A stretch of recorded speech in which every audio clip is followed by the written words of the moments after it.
क्या आप जानते हैं, रोज़ेदार की एक दुआ ऐसी होती है जिसे अल्लाह कभी ठुकराता नहीं, और वो वक्त है इफ्तार से कुछ लम्हे पहले, जब पूरा दिन भूख और प्यास के साथ आप सब्र करते हैं, जब होंठ सूखे होते हैं लेकिन दिल में अल्लाह की याद होती है।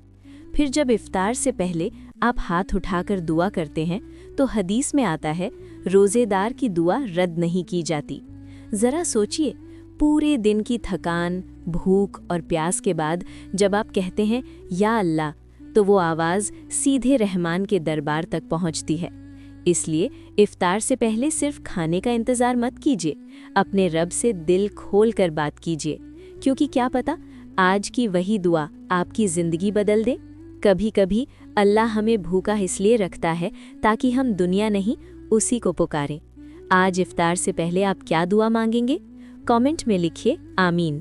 अगर ये बात दिल को छू गई हो तो लाइक कीजिए, शेयर कीजिए, ताकि और लोग भी ये याद रखें।